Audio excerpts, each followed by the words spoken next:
Hapo iko sawa? Asante. Today we're here as the National Council of Churches of Kenya to give a message of hope to the nation of Kenya at this trying time with a message of, with oneness of heart, we shall overcome. The Executive Committee of the National Council of Churches of Kenya held an extraordinary meeting on a virtual platform to transact statutory business and to reflect of matters of national concern. We recognize that the whole world is currently experiencing a great trial that is forcing us to change how we live and carry out our business. We appreciated that the Bible teaches us that with oneness we shall overcome the challenges we are facing, as we read in Jeremiah chapter 32, verse 38 to 39. And I quote, "They will be my people, and I will be their God. I'll give them singleness of heart and action, so that they will always fear me for their own good and for the good of their children after them." With this in mind, we wish to share the following message with all Kenyans. One, on COVID-19 pandemic. The Executive Committee wishes to urge all Kenyans to take to heart that even though COVID-19 pandemic is still spreading in our country, it is temporary and we will triumph over it in a short while. In the meantime, however, we need to change our lifestyles where necessary to adapt to this new season. We indeed learn from the Bible that when pandemics strikes, there is need for social distancing and isolation among the people, as we read in the book of Isaiah chapter 26 and verse 20, which says, "Go, my people, enter your rooms and shut the doors behind you. Hide yourself for a while until his wrath has passed by." We in this regard recommend to all Kenyans the following measures to protect themselves and others from COVID-19. One, faithfully observe the guidelines issued by the Ministry of Health.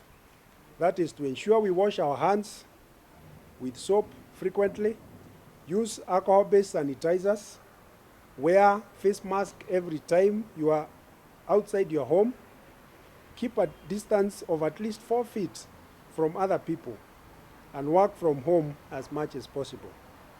Two, adapt your livelihood engagement to the changing circumstances so that you work differently.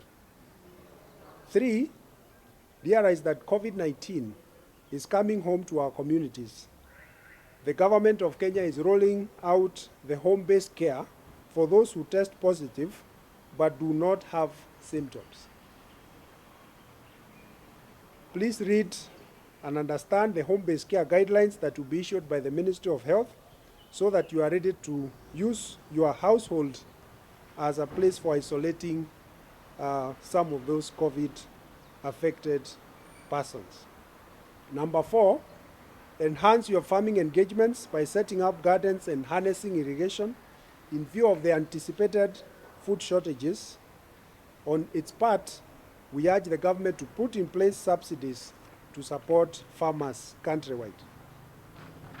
And number five, we encourage the Ministry of Health.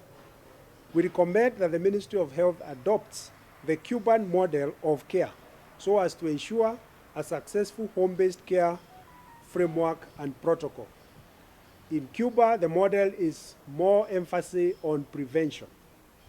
We should not have a model that focuses more on the curative, but on the prevention, going from home to train people, to educate them, and to test them so that we prevent the spread of coronavirus. On its part, we call upon the government to initiate measures meant to empower the country to deal with the pandemic effectively. Towards this, we recommend the following. One, we recognize that thousands of Kenyans have lost jobs and businesses. The government needs to support them to develop alternative livelihoods so that the society does not break down. With clear people-centered policies, we as a country can thrive so that COVID-19 does not further impoverish our people. In this regard, we urge the government to initiate structured consultation with small-scale traders and producers to establish ways in which they can be supported to sustain their livelihoods. 2, we urge the Micro and Small Enterprise Authority to develop protocols through which the government can support small and micro enterprises to withstand the impact of the pandemic. Number 3, the government to engage and empower mission and church-owned health facilities to supplement the treatment of COVID-19 cases. And number 4, that the fund be set aside to support actors in the hospitality industry, and this be extended to support church-owned hotels and resorts that have been hit hard by the pandemic. Number 5, that the Ministry of Industry and Trade facilitates speedy establishment of factories to produce the required testing and treatment materials, as well as personal protective equipments, so that the nation stops depending on expensive imports. Further, this executive committee was deeply concerned about the reports that the country does not have enough reagents to undertake the testing of COVID-19 and release the results when they are due. We urge the Ministry of Health and the National Treasury to be transparent and accountable for every shilling committed by the government of Kenya to fight COVID. Kenyans have expressed their pain and anger at the apparent corruption in the Ministry of Health. We urge the Cabinet Secretary to deal with the matter once and for all. And we urge the Anti-Corruption Commission to remain vigilant and take necessary action. We also know that we have HIV/AIDS patients, and NCCK runs a huge program supporting them. And as they face COVID, they are part of the community that we know have pre-existing conditions. So this executive wishes to remind Kenyans that as we focus on COVID, we should not neglect the prevention and management of diseases that affect our people. Of note, we appeal to men. We appeal to men in our society to, 1, seek to get tested together with your partner and other members of your family. If you take the test separately, please share with your partner. Number 2, if any of the tests is positive, then seek treatment and support each other to manage each other's HIV/AIDS status. Number 3, combine prayer with medication, following the advice and guidance given by the clinicians in your health center. When you combine prayer with medication, you will live a long and productive and happy life. Number 4, speak to the other men and encourage them to do testing and manage their situation through prayer and medication if positive. And 5, and most importantly, always remember to be faithful to your spouse. We want to address police brutality.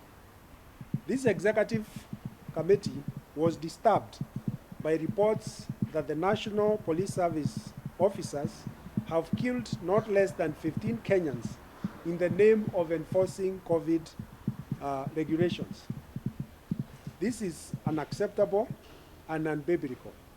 We urge the Cabinet Secretary for Interior and Coordination of National Government to facilitate speedy and open inquest into each of these deaths, and that the officers responsible of these heinous acts are brought to book.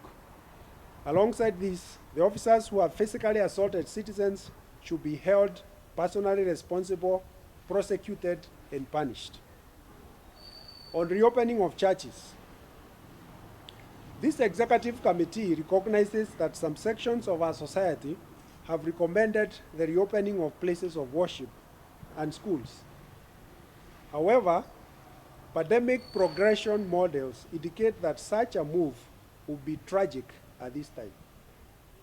We wish to reiterate our recommendation that places of worship schools and other social gatherings be reopened only after there is evidence that the pandemic has been brought under control. We thus welcome the establishment of the Interfaith Council, which the President announced, to liaise with the government agencies to guide the process of reopening of places of worship. We will participate in that process actively. On our part, we have encouraged the clergy and the laity to adapt and innovate ways and means that will offer services to their congregation in the context of COVID. One strategy is to digitize the church services. However, for this to succeed, we challenge the government and the telecommunication companies operating in the country to make the necessary investment to upgrade the internet connectivity to at least 4G across the whole country. We plead that this investment be done as soon as possible. Reopening of schools. Regarding the reopening of schools, and members of the council have many schools across the country, the NCCK made the recommendation to the task force set up by the Ministry of Education to advise on the matter. We hereby wish to reiterate the key principles that will guide the reopening of schools. 1, schools should only reopen when there is evidence that COVID-19 pandemic is brought under control. 2, the Ministry of Health facilitate consultation on strategies for managing transition of learners to the next level, and especially to endeavor to learn from other jurisdictions. And 3, government facilitate rapid investment in expansion of schools facilities to ensure that all learners are able to report when schooling resumes.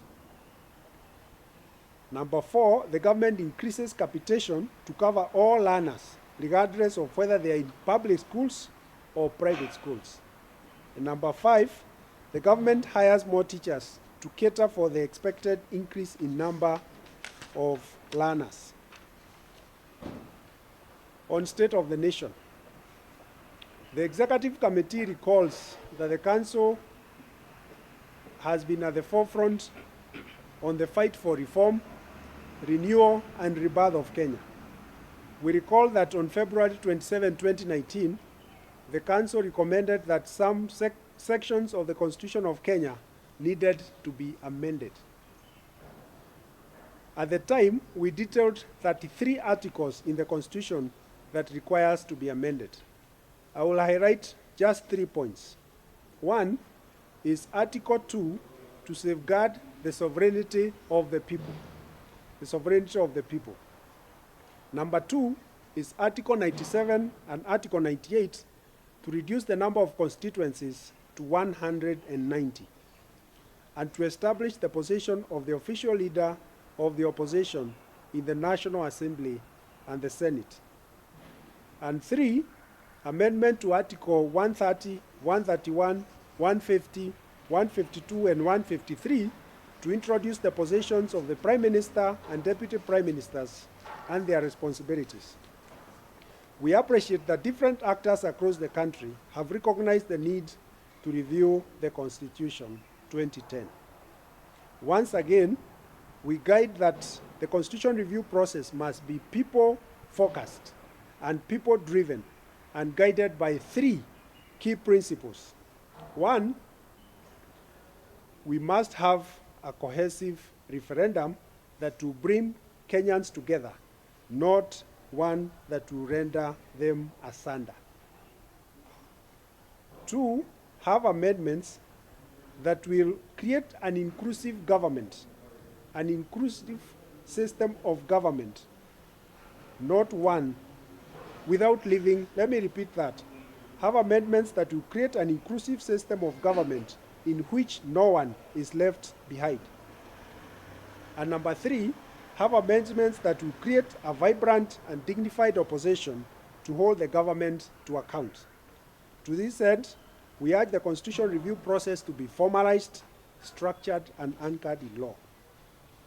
Secondly, adequate civic education should be undertaken so that all Kenyans across the country understand the referendum questions and make informed choices. We conclude with a quote from Jeremiah chapter 29, verse 12 to 13. And I quote, "Then you will call upon me and come and pray to me, and I will listen to you. You will seek me and find me when you seek me with all your heart." At this time, when we are changing our lives so as to cope with COVID-19 and other challenges, and as we watch the changes in the political field, let us take time to call upon God, for He has promised to hear us and answer our prayer. So we have issued this statement today, 9th of June 2020, at Jumuiya Place, Nairobi, NCCK. Thank you very much. Maybe questions, or you had a question? I think let's do the Swahili first.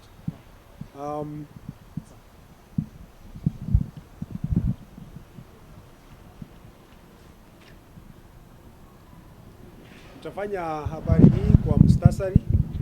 Kwanza ni kushukuru vyombo vya habari kwa sababu ya kuja kwenu. Ya pili ni kusema kwamba tume ya Jumuiya ya Makanisa ilikuwa imekutana leo hapa kwa njia ya mtandao kwa sababu ya sheria ambazo zimewekwa na serikali za social distancing. Tumeomba pamoja na tukaongea maneno ambayo yanahusu mijadala ambayo iko kwa nchi ya Kenya. Kwanza tumeongea kuhusu coronavirus ambayo ni kirusi ambacho kimeleta maafa katika dunia mzima. Tumesema kwamba Kenya iko mstari wa mbele katika kupigana na janga la corona. Na tumeomba Mungu kwamba katika Biblia wakati kulikuwa na magonjwa kama haya, watu wa Mungu waliambiwa wajifiche na watumie zile sheria zilikuwa zimewekwa diposa isiweze kusambaa kabisa. Na hivyo ndivyo tunaomba Wakenya wote waweze kushirikiana na serikali na wafuate sheria ambazo zimewekwa, wanawe mikono mara kwa mara, watumie sanitizer, wavae barakoa na waweze kukaa mbali na wengine, na wakae nyumbani na wafanyie kazi pale mpaka wakati corona itaisha. Ya pili ni kwamba sisi zote kama Wakenya tujue corona itakuwa na sisi kwa muda mrefu na tuweze kugeuza namna ya vile tunaendeza biashara zetu, vile tunafanya kazi na vile tunaishi kama Wakenya. Diposa tuendelee na biashara zetu wakati corona ipo. La tatu ni kwamba tujue kwamba mahospitali zetu ambazo serikali imetenga kwa kazi ya kuhudumia watu wa corona zinaendelea kujaa. Na wakati huu ni vizuri tujue kwamba kuna wale ambao watakuwa wameugua corona ambao tutakuwa tukiwashughulikia ndani ya nyumba zetu, ile tunaita home based care.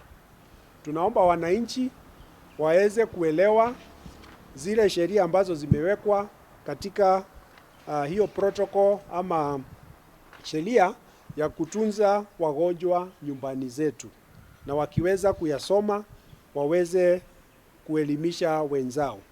Ya tatu ni kwamba tujue kwamba msimu wa mvua ulikuwa hapo mwezi wa 4, tuendelee kupanda na kupalilia mahindi na yale mimea ingine tuko nayo diposa tuweze kulisha watu wetu, kwa sababu lazima nchi ikuwe na chakula ya kutosha.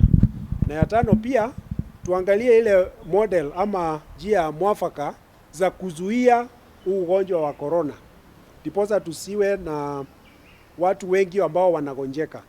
Kuna nchi ya Cuba ambao madaktari na wauguzi wengine wanaenda nyumba kwa nyumba wakielimisha watu na wakiangalia wakifanya testing diposa waweze kuzuia na COVID ndani ya Cuba imeendelea kupungua. Pia tunaomba kwamba Wakenya waendelee kufanya kazi zile ambazo wanafanya diposa waweze kujimudu kimaisha, na tunaomba serikali iweze kuendelea kusupport wale ambao ni wanyonge na hawawezi kujimudu wakati huu kwa njia ya cash transfer na njia ya relief ama ile misaada ya hapa na pale. Tunaomba pia serikali iweze kuongea na wale wafanyabiashara wadogo wale wa jua kali, ndiposa waweze kupatiwa misaada, waweze kufufua biashara zao na waweze kujimudu. Pia tumeongea maneno ya wale ambao wanaugua ukimwi. Tunajua ni wengi katika nchi yetu. Tunaomba waendelee haswa kunywa dawa zile wanakunywa, na pia wakati huu wa COVID tunaomba wazee waendelee kufanywa testing, kwa sababu wao hawaendangi sana kufanywa testing, na pia tunataka wafanywe hiyo testing ama kupimwa pamoja na wake zao, na wakishapatikana wako na virus ya HIV waendelee kukunywa madawa na pia kuendelea kuomba, ndiposa Mungu aweze kuwanufaikia wakati huu. Tume ya ama executive ya NCCK imeghadhabika sana kwa sababu ya vile polisi wanaendesha kazi zao wakati huu wa corona. Tumeona kwamba Wakenya 15 wameripotiwa kuuliwa na polisi wakati wanaendeleza kazi ya kuenforce regulation za COVID. Hii ni hatia kubwa mbele ya Mungu na mbele ya watu ya Wakenya. Tunaomba waziri wetu wa interior angalie hii maneno, ayatatue, na wale maafisa ambao wameshiriki katika hii mauaji waletwe katika mbele ya sheria. Jambo lingine tumeongea ni kwamba makanisa bado yamefungwa. Sisi kama NCCK tunaonelea kwamba pahali popote watu wako waendelee kuombea pale. Makanisa yetu yatafunguliwa wakati tutakuwa na evidence ama tuone kwamba ugonjwa unaenda kudidimia. Kwa sasa tukifungua makanisa yanaweza kuwa janga kubwa ambapo watu wataendelea kushika ama kupatwa na huu ugonjwa na waiendeleze katika jamii zetu. Kwa hivyo tunaomba makasisi wetu na wale ambao ni wanahudumu kwa kanisa tuendelee kuhudumia watu wetu manyumbani hata wakati ambao COVID ita reduce katika community zetu. Sisi kama NCCK na makanisa tunaendelea kufanya kazi na serikali, haswa wizara ya masomo, ndiposa tuweze kujua wakati tutafungua shule. Ya kwanza tumeongea kwamba shule zisifunguliwe hadi wakati tutajua kwamba hakuna danger ama hakuna hatari ya watoto wetu kuambukizwa na virusi vya corona. Na pia hiyo iongozwe na evidence ama iongozwe na ile vipimo ambazo wanasayansi wetu wanafanya. Ya pili ni kwamba tunaomba serikali iweze kupanua mashule kwa sababu ya social distancing, watoto hawatakaa pamoja. Haswa ile mashule ya kule vijijini wakuwe na shule extra classrooms pahali watoto wataenda kusomea. Na pia tupatiwe walimu wengine wa kusaidia kwa sababu darasa lazima likuwe dogo kuliko vile madarasa hapo awali ilikuwa.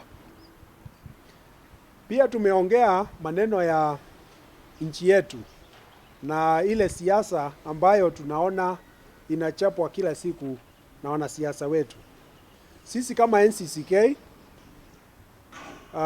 mwezi wa pili mwaka uliopita tuliongea maneno ambao yalihusu kurekebisha katiba yetu, na tukasema mambo ya matatu: tutarekebisha katiba ili tuweke watu kipaumbele katika katiba yetu. Ya pili, tutengeneze ofisi ya official leader of the opposition ama yule mwenye kutuongoza katika upinzani, ndiposa tuweze kuweka mikakati ya kuweka transparency and accountability and check and balances. Ya tatu ni kwamba tutengeneze kiti ama ofisi ya Prime Minister ama waziri mkuu na pia wadogo wake, ndiposa tuweze kuweka serikali ambayo inaweza kuleta watu wa Kenya pamoja. Kwa hivyo sasa tumeona kwamba washikadau wengine wamechukua hii hatamu, na sasa tunataka serikali na washikadau wengine waongozwe na hii mambo matatu ambayo nitasema hapa. Ya kwanza, wakati tutafanya referendum, hiyo referendum ikuwe ni ya kuleta uwiano kati ya Wakenya, sio ya kuwatenganisha. Ya pili ni kuwa kwamba ile serikali itaundwa katika hiyo katiba ikuwe ni ya kuleta watu pamoja na sio ya kuwacha wengine nyuma. Na ya tatu ni kwamba ikuwe ni katiba ambayo itakuwa na upinzani ambao uko na nguvu na uko na support ya serikali na ya serikali kuu. Ya mwisho ni kwamba tunaendelea kuuliza Wakenya tuendelee kuomba, tukiongozwa na neno la Mungu katika kitabu cha Yeremia mlango wa 29 na mstari wa 12 na 13, ya kwamba tuendelee kuomba kwa sababu Mungu wetu atatusikiliza. Ni hayo tu kwa leo, tunawashukuru sana. Kama kuna is there another one?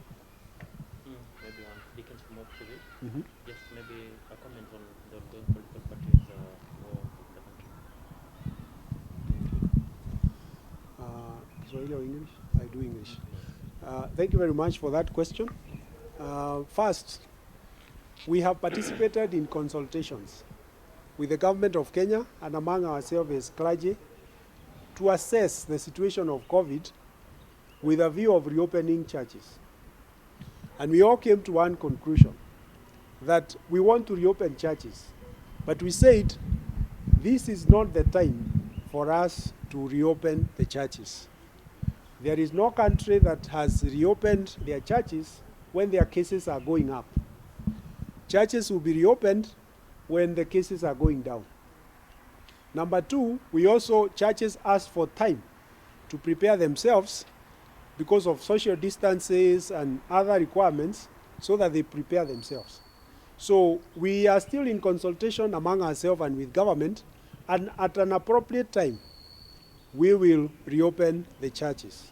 What I can urge our clergy and our bishops, please don't risk taking people to churches, because they may, I'm not saying they will, they may be infected in the services. And that is not what God has called us for. We are called to safeguard and protect our people. We did not close churches because the government said we close. We closed the churches and we closed congregational worship because we want to protect our faithful and the people who come to worship in our churches from coronavirus. That has not changed. The other question is on the political changes. Political parties have continued to reorganize themselves as we approach 2022. The council considered that matter, but we urge them just to do those rearrangements and rearrangements within the confines of the law and within decency, so that we do not cause lack of cohesion in the country and in our communities. So we just urge them to do their business within the law and within decency as we go forward. Thank you very much. Thank you. Thank you. Appreciate it.